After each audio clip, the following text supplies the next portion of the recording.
We're going to start today by just sharing some learnings that we've had as a business and working with businesses that have migrated sales tax providers. Our goal here is to share what we're learning and sharing from our experience. We'll certainly be talking about it from the perspective of a TaxCloud, but we're not here just to give you a sales pitch. We want this to be really useful information, regardless of if you decide to stick with TaxCloud or learn more about our platform or look at other tools that are out there. And so what I want to do is just share a little bit of what we hear from customers who have switched over to us and talk about some of the things you may want to be thinking about as you're evaluating tools that are out there. Lindsay will share some really actionable advice when you are migrating, things that you need to be thinking about. And then we'll be talking to Grant about his experience going through this with his own business as well. And as I said, we will save questions for the end as well.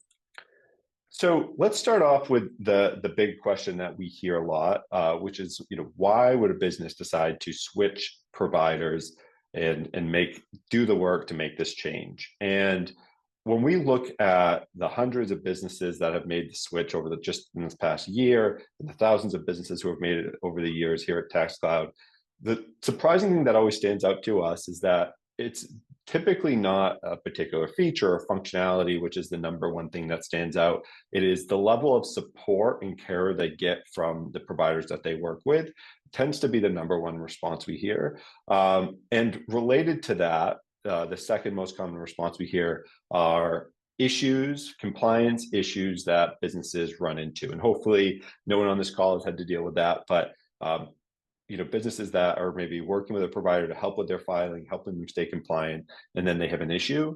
And then when they try to get on the phone to actually talk to someone to get an answer, they're not able to do that, right? And so 1 and 2 here really come up as very frequent things that we hear. When it does come to functionality, one of the most common things we hear are issues related to integrations or reporting. Typically in the e-commerce space, as you all know, there's a lot of tools, a lot of platforms you can be selling on. And generally, the issues people run into are how well these integrations are supported by the provider that they work in, and how much work is needed to actually set these integrations up. And that tends to be something that comes up a lot. And the other big one, which I think if you've ever worked with any kind of provider that will come up, is around pricing. But surprisingly, it's more about the unpredictability of pricing, less about the cost of actually using the tool. That really tends to be the big factor in why businesses end up ultimately looking for alternatives that are out there. And hopefully some of these ring true to your experience if you've gone through this as well.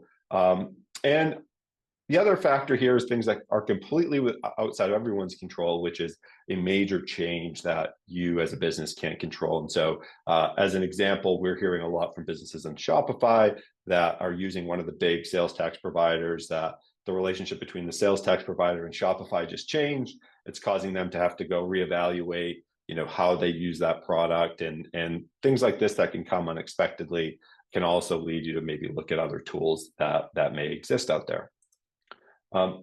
When you are looking at other tools, generally we see people going down 3 paths, and this is assuming you're going to go with a provider. You can always, if you're a smaller business or maybe in 1 or 2 states, maybe you'll choose to just take on your filing and doing this all on your own. That's certainly an option. You could certainly outsource everything to a CPA, but generally, if you are working with an accountant, they are going to still end up working more often than not with a tool as well. But let's say you're just looking at providers that are out there. Generally, in our experience, there's kind of 3 different primary paths you'll go on. There's the existing legacy providers, which are some of the tools that have been out there for a long time. These tools have a long history of having features and functionality out there in the sales tax space. But there's also, they've gone through a lot of change. Some of these businesses have been acquired or gone through things within their own business.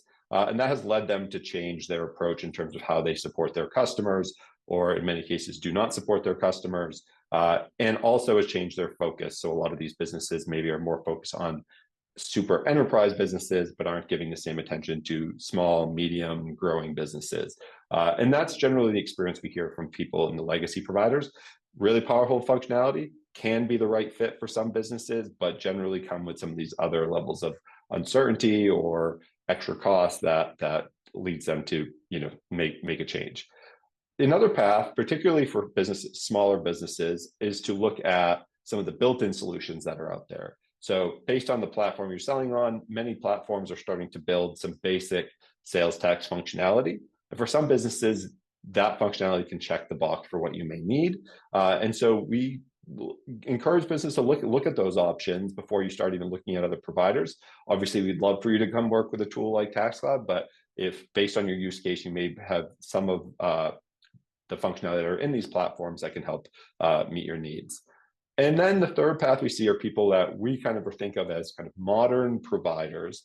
These are tools, we do consider TaxCloud one of these tools, which have kind of come up in the last few years that have really put a priority on building flexible and easy to enable integrations with all of the tax platforms that are out there that have an easy to integrate with API that you can build to, that offer and really prioritize great customer support and a people-first approach, and offer transparent pricing that is both transparent and predictable. And see, these typically, you can look at some of the providers that are out there as you're doing your evaluation and map them to one of these three buckets. And so when you are evaluating each of these, there's a few things that you'll want to keep in mind. I'll hit on these quickly. I think the first one goes without saying, which is using a tool that can help automate processes for you and not create more manual work, and that can do this accurately. And hopefully any tool you look at will check that box for you. We've already talked a lot about customer support. Unfortunately, in this industry, that's not always the norm. That's not to say that there aren't providers that do it great, but that's something that you really want to get a sense during your evaluation. Is there going to be someone there to pick up a phone tomorrow or in 2 weeks or 3 weeks or a month when you're through the sales process? And it's something that we really encourage businesses to look at, whether they work with a TaxCloud or another provider that's out there.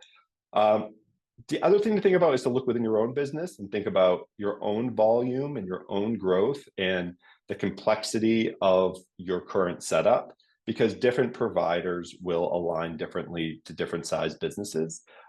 Here at TaxCloud, we generally are not working with the largest of large enterprise businesses. That doesn't mean we can't support those, but that's certainly not our bread and butter.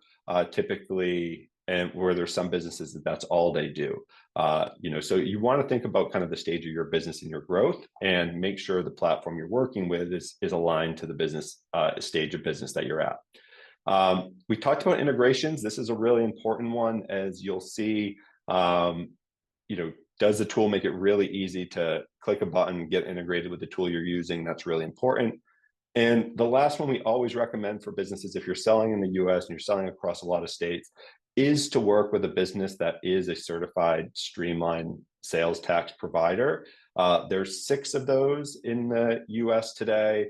TaxCloud is one of them, but these are state providers that if you're certified, you can automatically file in these states on behalf of your customer. We do that without additional cost to you, and it is part of our benefit of being part of this program.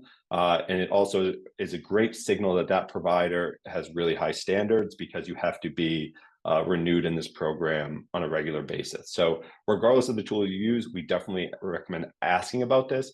Many certified providers will not necessarily bring this up if you do not ask about it. So we certainly recommend asking about it. And I would keep that as a note, regardless of what tool you're using today, is ask, hey, are you part of this program? And can we get enrolled in it? It's definitely a cost saver and a time saver for you as well. And then let's talk quickly, before we're talking a lot about why you should make a switch. There's going to be situations where making a switch will not make sense, or that you'll just, have to overcome some of these. It doesn't mean it wouldn't necessarily make sense, but, maybe the reason why you're not making the switch or been reluctant to make a switch. And we hear these a lot. One is if you're happy with the current solution. If you are, and, we certainly appreciate you joining a session like this to learn more, but that that's the best situation to be in, and doesn't mean you shouldn't still be keeping up to date with other alternatives, but that's a great spot to be in. If this just isn't a level priority for you, we hear that a lot, where we know it's a need, but it's not a priority. Our hope today is that we can hopefully illustrate why it can be a priority, why it is a project worth taking on. The other would be just lack of internal buy-in. So maybe you believe in it, but your boss doesn't believe in it. And so that's something to think about. You may be locked into a contract. Maybe you renewed with a vendor and you're now a month into it and you realize, geez, I made a mistake. And then the last one and the biggest one that goes across all of these is just anxiety about making the change.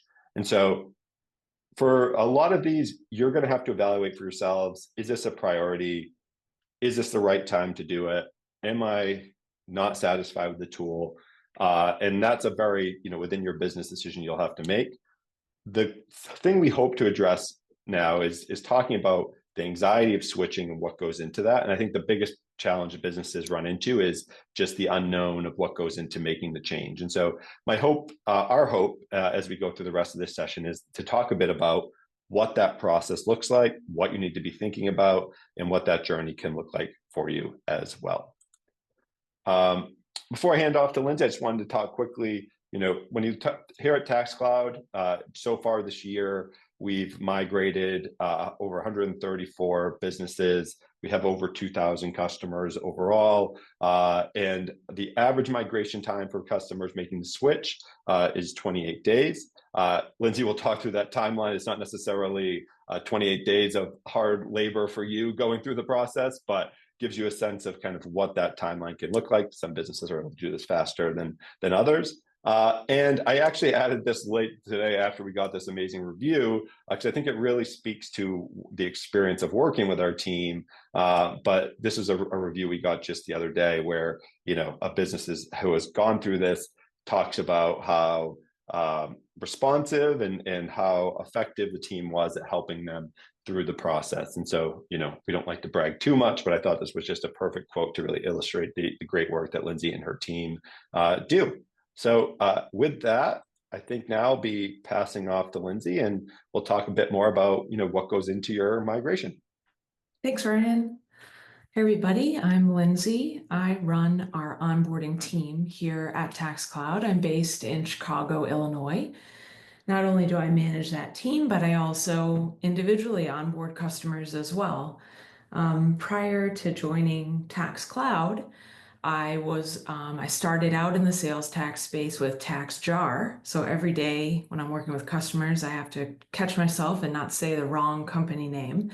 But TaxJar was then acquired by Stripe. So I also worked at Stripe for a while. And then in between that, I worked at, not in the sales tax space, but with a company called FastPass Solutions, where I was building out their whole customer onboarding program. So I'm happy to be here at TaxCloud, and today I am here to talk to you about what it looks like to onboard with TaxCloud and how we can help reduce that anxiety. I like this last bullet here talking about turning something from being overwhelming to under control, and that's what our onboarding team is here to do.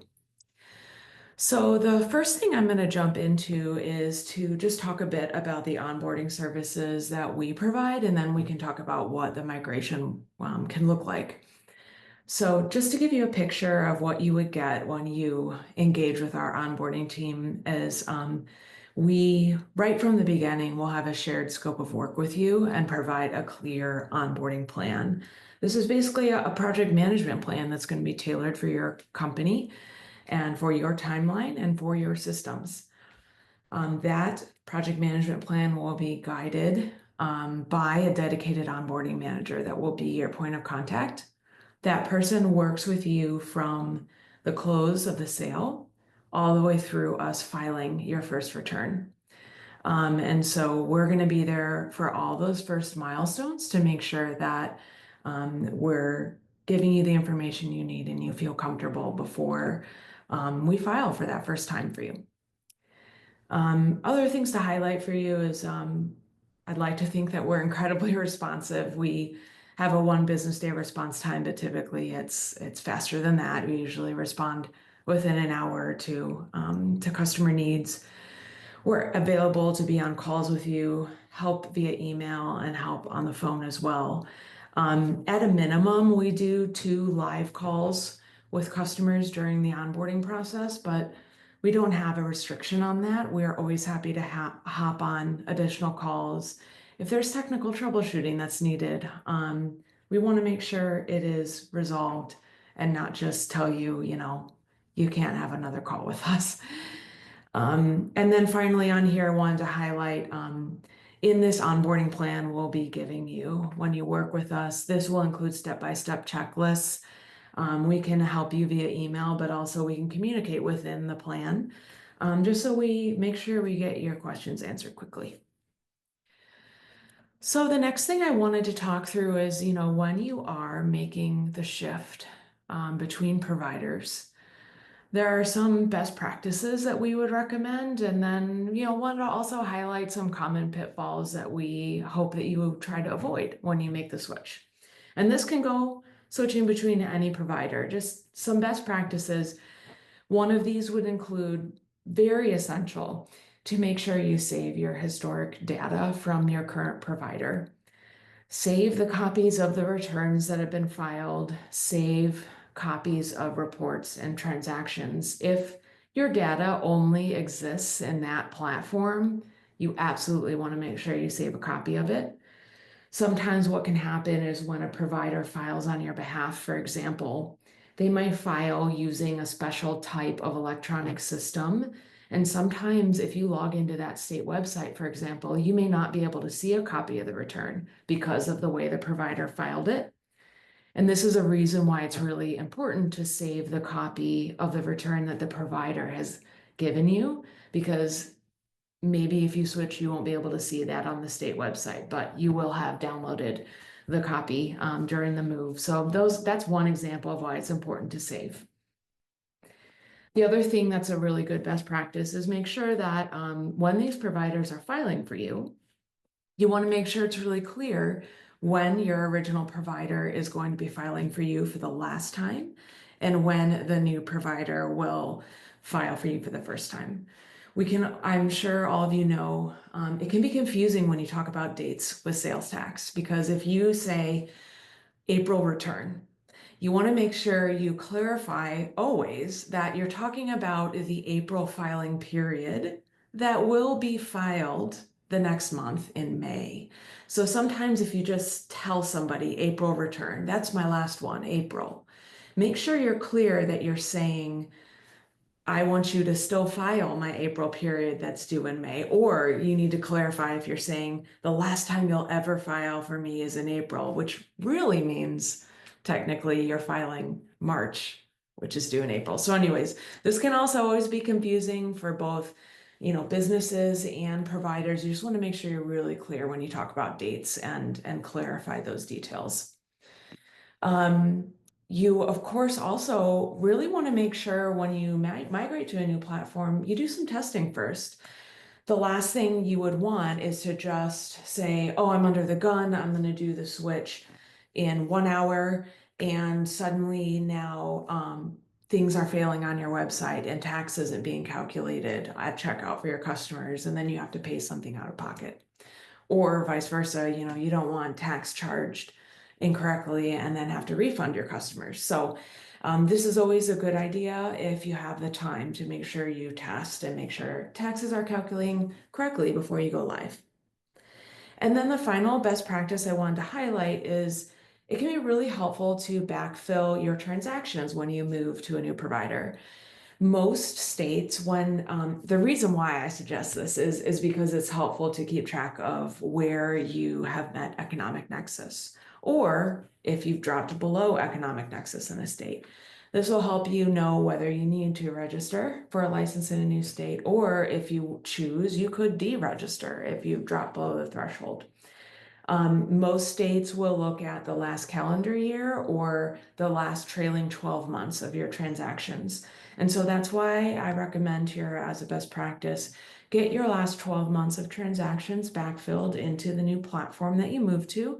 And that way that platform, if they have Nexus tracking functionality, will have all the data that they need to reference to be able to give you accurate numbers and let you know exactly where you're at on those thresholds for each state. The final thing I'll say on this slide is, from the opposite of the things I've just talked about on the left, on the right, we do want to make sure there are some common pitfalls that you try to avoid. You don't want to lose access to old data. It would be very important to have those records. If you ever were to be audited, for example, you would always want to make sure you can point back to the transactions and the filings that were done to provide that to auditors if ever needed. Again, with the dates, you want to make sure that your current provider is not duplicating filing a return that your new provider is already filing for you. The last thing you'd want is that tax taken out twice from your account. So you don't want to have duplicated filings or missed deadlines. You also want to make sure that the timing of when you turn on and turn off tax calculations is accurate. So that's why that testing is helpful. And then make sure when you're ready to go live with a new platform, you've turned off calculations in the old platform and turned on new calculations in the new. And then finally, I'll say, again, just rushing, that can be scary sometimes. We totally understand that that can happen, and we can always work with those different timelines. But if you can try to be proactive with your timing to allow you to do these best practices, it'll help reduce anxiety and make that migration easier. So on this next slide, I just kind of visually showed you what some of these best practices look like in timing. And this slide and the next one I'll go through, this just is going through a sample of how this would look if you give yourself a month to do this migration. A month is the average time that we see our customers going through this. I will say, though, a blanket statement that we can do things faster and we can do things longer. That's a nice thing about, at least on our end, with doing these tailored onboarding plans. We've had customers that we've turned around in a week or two to do a migration. We have customers that are building a whole new website and will be in onboarding with us for 3 months or more because they just have more of that lead time on their end. But average, we've seen customers doing this around 4 weeks. So we kind of already talked about these things that you see here from the last slide, but typically this is kind of the timing that we look at. In the first week, we recommend just making sure you start saving all that historic data. Week 2, try notifying your original provider ahead of time to be clear on when that last filing is. And that will give that provider time to process that request. Make sure that you're clear on with them on making sure there's no penalties or any other questions from that provider about that cutover. Week 3, we typically look at going live with your new provider, turning off old calculations, turning on the new, and then finally in that 4th week we will be reviewing data before the new provider files first returns for you. So I'm going to move on now to this next slide, which kind of peppers in all the things that TaxCloud will do with you and how this could fall into that 4-week timeline. Again, we can move these things around. These things can happen faster or longer as needed. But we always, in week 1, we immediately are able to give you a tailored onboarding plan. Literally from the moment your deal is closed with our sales team, we are going to be able to provide you this access to your project management plan. You're going to see tasks outlined for you. It'll be assigned to members of your team. You can directly book a call with our team right from that access on day 1. And we also give dates and deadlines for you on that plan. So you're already able to see right away, what are the things I have to do on my side and when do I need to do them by? We typically have an onboarding kickoff call with our new customers in that first week. As soon as the sales deal closes, you'll be able to book that with us. And the sooner we are able to have that call with you, the better, because we're able to start helping you along this timeline. Right after the onboarding kickoff call, our team then helps you with integration. So whether you have 1 or 5 systems that you need to connect with TaxCloud, we'll get going right away on the instructions and the guidance to get connected and help you with testing. You are able to do this using our guides, but we also are there to do this live on a call with you. So whatever your team prefers, however, technically savvy you feel, you can choose whichever option you'd like. Then typically the next thing in the process is that our team will hop on a scheduled call with you, and we will walk through making sure we have access to all the states that we will file on your behalf. This is just us being preemptive to make sure we will have no hiccups when we file for you the first time. An example of the timing for this is, let's say you want us to file April for you, meaning the April filing period, which will be due in May. Our timing for that is that we just need to have that state access call done by the end of April. So we'll always talk with you about that timing from the first moment we start working with you, just so you're clear on when your deadlines are to get a call like that scheduled with our team. Typically, one of the final things we wrap up doing is just making sure that we've helped backfill all of your historic transactions. And again, this is something we'll guide you through. We're not going to just leave you out on your own to do this. We provide clear guidance on how we can help or how you can backfill on your own the historic transactions that you want to bring into TaxCloud.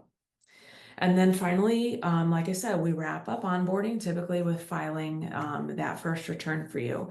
And we will walk you through that the first time we do it. So we reach out right before we file and let you know, hey, reports are ready for you to review. You should take a look at this to make sure everything looks accurate. We always give you a 10-day buffer every month to review that data before we begin filing.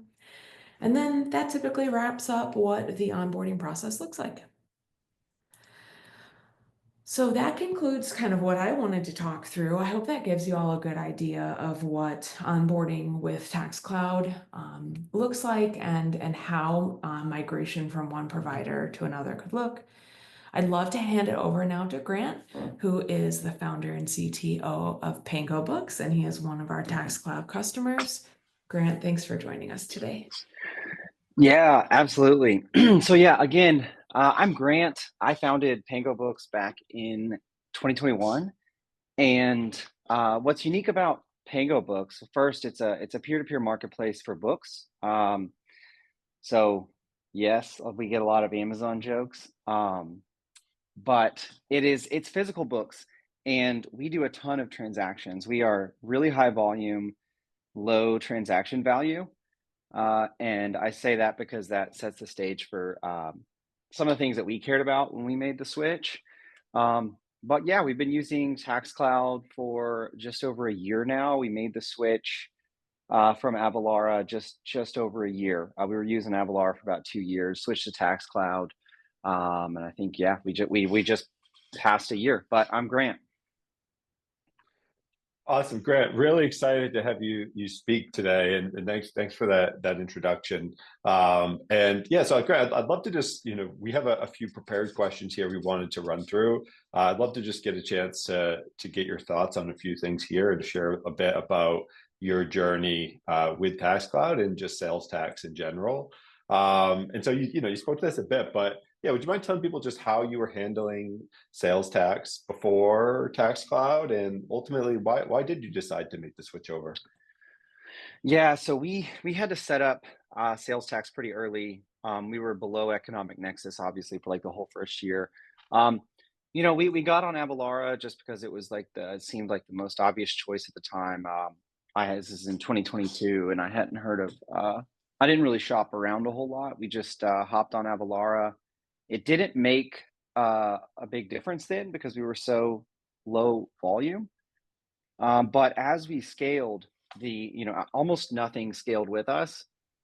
So the pricing didn't scale. I mentioned before, pricing was really important to us due to our revenue structure. So our average order value is like, $10. And so having a 25-cent transaction cost was almost a complete margin killer, especially as a marketplace where you're taking 20% or less take rate.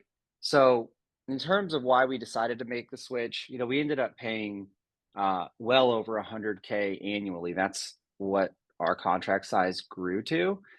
There were since we were growing fast, we were constantly having to upgrade our usage. So we'd be at one usage level, and then when we had to pop up to the next one, it would come with these huge upgrade fees that I still don't understand to this day what that was. But it would come with huge upgrade fees that almost wiped away the lower per transaction cost as we scaled.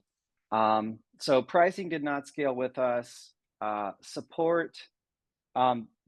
The onboarding was good, but after onboarding, it was really hard to get help. So it would sometimes take, even at a contract size of 100K or more, it would still take sometimes over a week just to get a response. And so Wow. in a lot of ways, we kind of gave up on support. And then, this is one, one of the reasons was I'm really sensitive to just like bad sales tactics and bad account tactics, and stuff like that was always happening.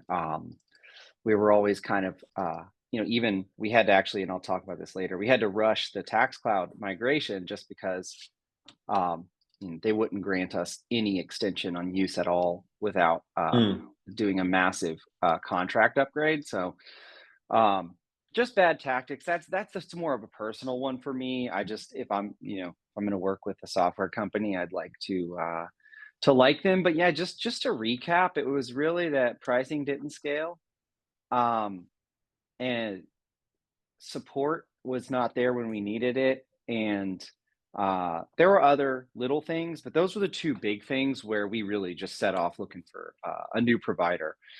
And then of course we found TaxCloud. Yeah. Well, thanks for sharing that. And I think the things you touched on there definitely highlights, I think, a lot of what Lindsay was talking about, just in terms of like, thinking about this when you are switching providers, that there can be these unexpected things where all of a sudden you're in a situation where you have to rush, and we were glad the team was able to help support you on that. You touched on this a little bit in your first answer, but I mean, what were some of the considerations when you were looking for tooling? Yeah. You mentioned, pricing and things like that, but what went into your decision making? Yeah, so I'll start with functionality. Obviously, that it had to do all 50 states. So for us, PangoBooks is in the US, and we have buyers and sellers in every state and locality. And so we need tax calculations for given where the seller is down to the locality, and then where the buyer is down to the locality. And then obviously dynamically generate the tax amount for that pair buyer-seller combo. So we needed it to do that for all 50 states and territories.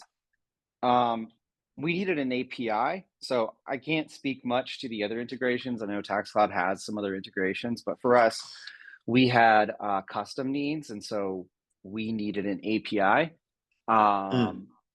Another one was automation. So we have a really small team. And so, we're not gonna do returns. So we needed returns automation. We needed cost to scale with us since we were such a high volume business. Obviously we needed SST support, which, by the way, that is just a no-brainer to get on SST. It's not only does it, the biggest headache that it actually saves you is you don't have to actually go set up accounts for every single state. Right. Which is, so like for the half of the states that we do have to do that, it's a huge pain. So SST is a no-brainer just for like your peace of mind and simplicity. So you should do it if you haven't done it already. But we needed a provider that had SST support, and then a good support team. That was my list going in. I met with any of the big provider names that you could think of. Had meetings with all of them, and we decided to go with TaxCloud, which I'll get into why next. Yeah. Awesome. And for you, I mean, were there concerns going into this project? I think I tried to speak to some of those, but yeah, I mean, what were the concerns your team had going into a project like this? Yeah. So after meeting with TaxCloud and making a decision, that the functionality was, which, by the way, like even I just gotta say, like the dashboard alone, the actual product is actually simpler and easier to use than the one that came from And so that was actually something I didn't even look at until after we got on. But it was a pleasant surprise. It's really good for seeing if we have an economic nexus. There's just like a progress bar. When you hit it, you turn on a state. It's real easy to see your state, see your transactions, export. You know, it's good for sending to your accountant at the end of the month to close out the books. So the product was actually great, but the biggest concern, once we checked all the boxes of the needs that I talked about earlier, was the switching cost. That was obviously my biggest concern, because I just didn't want to spend a lot of time on it. And so of course I'm weighing the cost savings with the time cost. And honestly, the cost savings were so huge that it actually would have been worth it for quite a bit of cost, actually. So I would have, the switching cost was much alleviated by that. If we were saving like marginal, like 10%, I would have been more strict on the switching cost.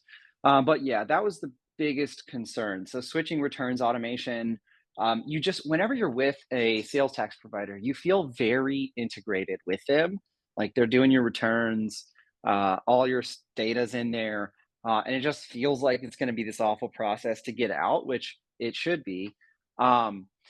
So yeah, and then timeline. So I'll get into that a little bit more too. But the timeline, we actually, because I talked to you about earlier, we actually had to integrate in 2 weeks. So from the time that we decided to go with TaxCloud, I hit them up. I forget who it was at the time, but I was like, hey, we got to integrate like in 2 weeks, like, and be live, ready to collect, ready to like file returns for this month. I think it was April. Was it? I can't remember what month it was. Close to this month last year. I was like, we gotta get on in 2 weeks. And so they gave me assurance we could do that. Gave me some guarantees that we could make that happen. And so I kind of went into it risk-free, to be honest, and put the ball in TaxCloud's court just to like get us onboarded before we officially cut ties with our previous provider. And this is, at least in our case, most of the onboarding work, especially if you don't have an API integration, most of the onboarding work is actually going to get done by TaxCloud. So we got a list where we had, give them the information for all the different states, and then TaxCloud is going to go in and set up the returns. And then we had to, so the returns automation, we did almost nothing for that migration other than like tell Avalara to not file anymore. And then we also had to export transactions for that month from Avalara, import them into TaxCloud. There's tools on both ends to do that really easily. So that took a very little amount of time. So the actual switch in terms of transaction switching, returns automation switching, those were really easy and fast. And then we had to do the API integration, which for us, I'm sure most of you don't have to do an API integration. And like I said, I'm easy other integrations, but the API integration was actually really easy. It's 2 API calls. You have an API call where you give information to the buyer and seller, you get the tax back, plug that into your payment provider, charge that amount. And then once that payment's confirmed, if you're using Stripe, you're going to capture it. It's just one API call with that ID, and you're going to capture that tax transaction, and then it's going to pop over into the TaxCloud dashboard. And then at the end of the month, they're going to file. And so we did all of that in under 2 weeks, got totally open running. And we actually did have to rush. So I think Lindsay's one of her not do's was don't rush. And so we did have to rush. But the support we got after the fact, because there were some mistakes in some of the ways that something we did with the API, I can't remember exactly. But all of that stuff was fixed. And obviously I've had a year of experience with TaxCloud to know that the 1 business day turnover is real. It's more like an hour or two, and they're gonna make sure it works for you. You're not gonna get left in the dark, and that was a big fear I had. I got no qualm saying this. That was a big fear I had with Avalara. Is if something went wrong, like I'm not gonna get a hold of anybody, and they're gonna take their time to get back to me. And so I just have so much confidence that when it works right, and if it doesn't, it's going to get fixed anyways. So it feels like a double guarantee to me. But yeah, those were the concerns I had. Yeah, awesome. Well, thanks so much for sharing that. And I know your situation was a rushed one, and glad the team was able to support it. But and like you said, I think for us, we hope everything goes completely smoothly, but when there are bumps in the road, we hope we can be here to help resolve them, and glad that was your experience. So I guess just to wrap up here, and I think we've shared a lot of advice, and I think you've already given a lot of your perspective, but yeah, I mean, for businesses that may be on this call who are considering making a change today, any advice from your perspective on what to do and kind of handling this process? Yeah, totally. I mean, my advice is, I mean, on one point, it's a math problem. You need to know what your price per transaction cost needs to be. If you're like me and you're a high volume, low transaction value, it's kind of a no-brainer. You need to get a cheaper service. You need to look at support. What's troubleshooting going to look like? How many problems do you expect to happen? For us, just have so much going on with buyers and sellers and transaction volume. We absolutely had to have good support. So what are your support needs and what are your support expectations? And that's something that you're going to have to listen to people that have been there, because everybody's going to tell you their support is great. But so that one's harder to vet, I guess, pre going into a provider. But what are your support needs? What do you need from the support team? And then functionality. I can't speak to everybody's functionality. We have a US use case with states and localities, buyers and sellers in different locations. We need tax report. We need reports automation, collection. It does all that. So it does everything we need. So functionality, does it do everything you need to do? And I think, just making a chart of that price, support, functionality, make your comparisons, make your decision. It also helps you make a decision on switching costs, right? So, marginal differences in those things should lead to, maybe not making the switch. But when you see a big delta in one of those three, then I think that gets you over the impetus of, gives you the impetus to want to make that switch.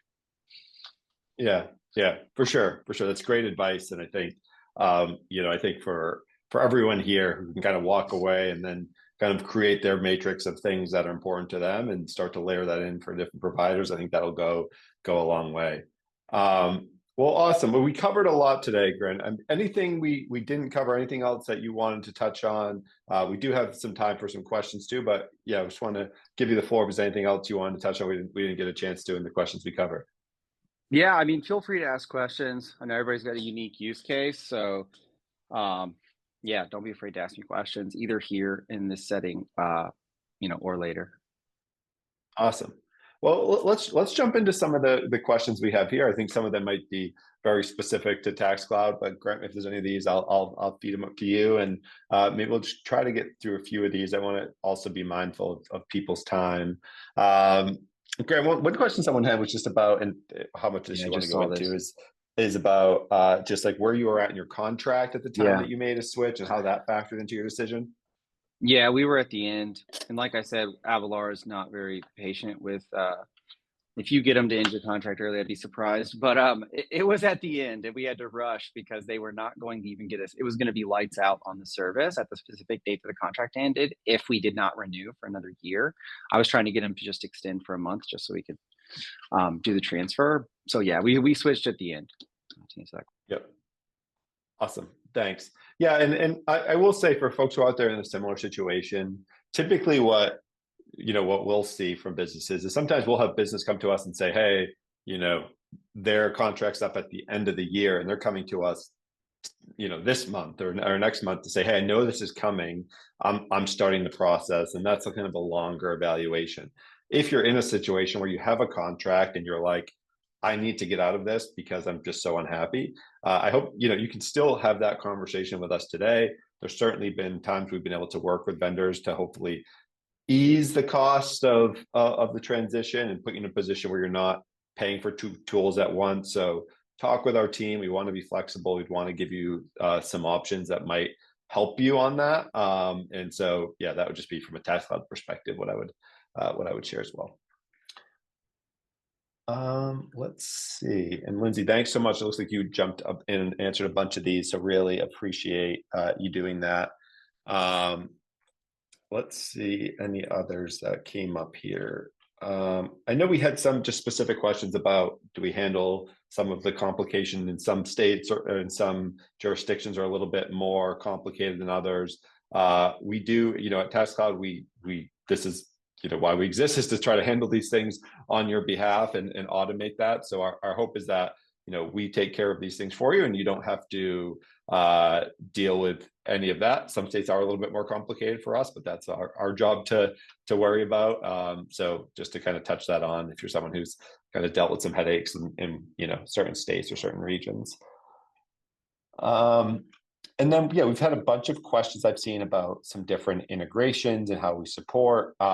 Just to give kind of the quick TaxCloud coverage, right? We cover, you may be in a situation like Grant is, where we have our API that you can work with. So that is a great option, particularly if you're on a platform we don't support. You could work with us, or if you just have a custom website, that's can be a great approach. But if you're on any of the top e-commerce platforms, Shopify, BigCommerce, Woo, we just released on Miva, which I know a lot of customers, a lot of folks here I've seen are from Miva. We generally can cover most use cases, and from an ERP perspective, we do have a native integration on QuickBooks Online, and do have some integration with NetSuite, but we'd want to talk to you about that. It's a little we have to make sure we can cover your use case. So generally, it's good if you're looking at a tool, as we talked about, to talk with the provider, see how we support your integration. If not, see if the API is the right route for you, and generally we'll able to find a solution for you as well. Let's see here.